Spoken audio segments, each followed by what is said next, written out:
ये लोग प्रदेश के अंदर सुरक्षा की बात करते हैं।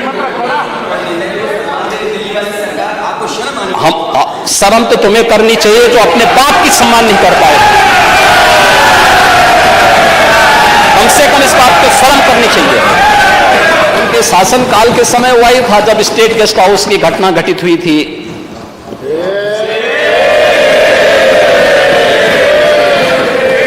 आचरण तो उनका उस समय भी सामने आया था। लड़के हैं गलती कर देते हैं, ऐसे भी बयान आए थे। मुझे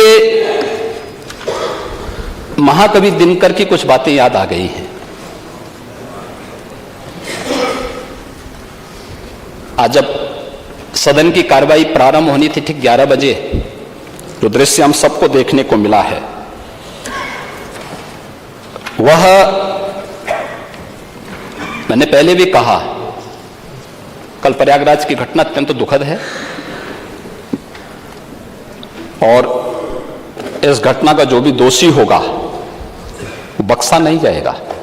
वो तो आप जानते ही हैं कि कार्रवाई जब होती है तो यहाँ पे बहुत तरीके से कार्रवाई होती है, लेकिन ये माफिया, ये पेशेवर अपराधी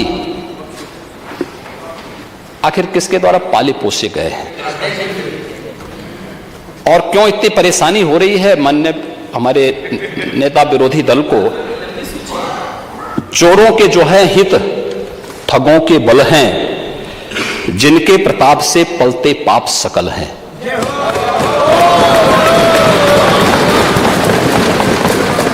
जो छल प्रपंच सबको प्रश्रय देते हैं या चाटुकार जन की सेवा लेते हैं, यह पाप उन्हीं का है।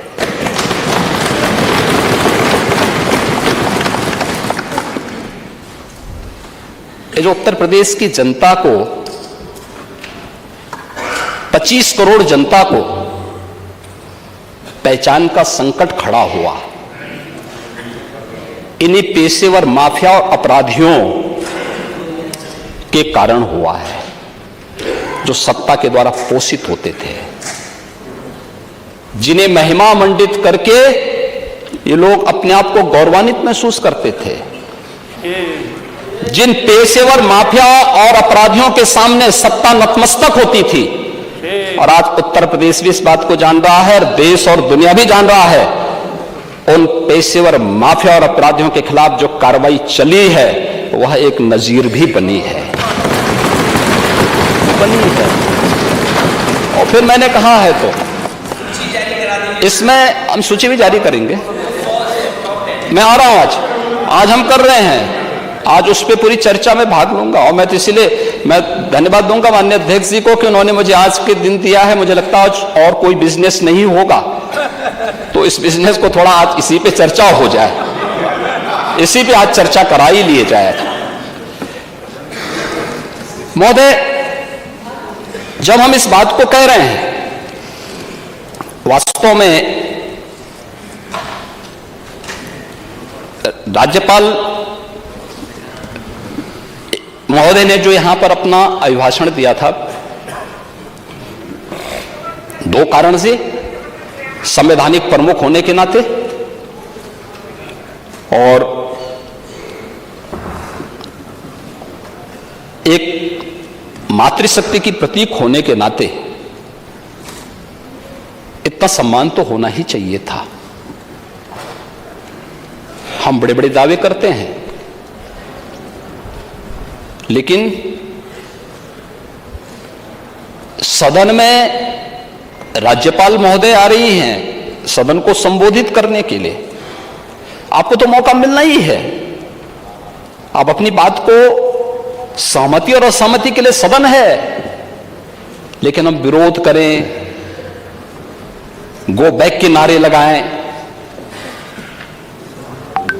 अशिष्ट और असंसदीय आचरण करें, यह सदन की गरिमा को तार तार करता है। दूसरा,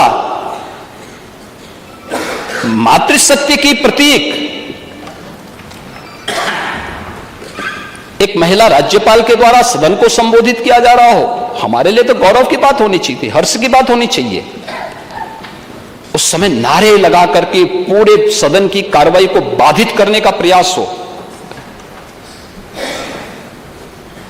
देश के अंदर किस प्रकार का संदेश हम देना चाहते हैं, किस प्रकार का संसदीय आचरण है, किस लोकतंत्र की आप बात कर रहे हैं, फिर किन संसदीय परंपराओं की बात कर रहे हैं, वह दृश्य भी हम सब ने देखा। जो एक महिला राज्यपाल उत्तर प्रदेश की सर्वोच्च संवैधानिक प्रमुख का सम्मान नहीं कर सकते, माने, और उनसे ये उम्मीद करना कि वो प्रदेश की आधी आबादी का सम्मान करेंगे, ये तो उनके शासनकाल के समय हुआ ही था, जब स्टेट गेस्ट हाउस की घटना घटित हुई थी।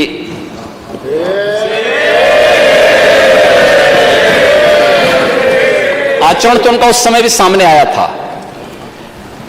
लड़के हैं, गलती कर देते हैं, ऐसे भी बयान आए थे। ऐसे ही अन्य तमाम वक्तव्य उस समय आए थे। महोदय, वे लोग लोकतंत्र की बात करें, मुझे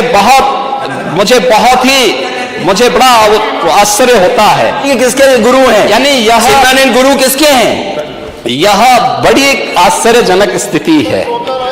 और महोदय, मुझे देख करके बड़ा आश्चर्य हुआ, ये लोग प्रदेश के अंदर सुरक्षा की बात करते हैं। हम शर्म तो तुम्हें करनी चाहिए जो अपने बाप की सम्मान नहीं कर पाए। कम से कम इस बात को शर्म करनी चाहिए। किस प्रकार का आचरण होना चाहिए? हमने नाम नहीं लिया किसी का, लेकिन जो वक्तव्य कभी बोले गए हैं उन वक्तव्यों पे चर्चा तो होनी ही चाहिए। क्यों नहीं चर्चा होनी चाहिए? किस प्रकार की बात करते हैं जी? आप कुछ भी बोल रहे हैं, दूसरा व्यक्ति नहीं बोलना चाहिए। जब चर्चा होगी तो सभी मुद्दों पे चर्चा होगी। फिर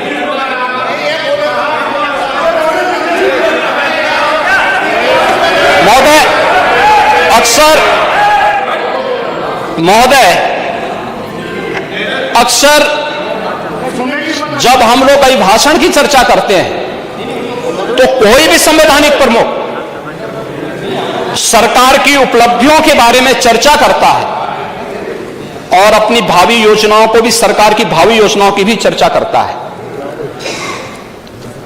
यह केवल उत्तर प्रदेश के अंदर नहीं हो रहा है, पूरे देश के अंदर हो रहा है, पूरे देश के अंदर होता है। ये संसदीय परंपराएं यही हैं।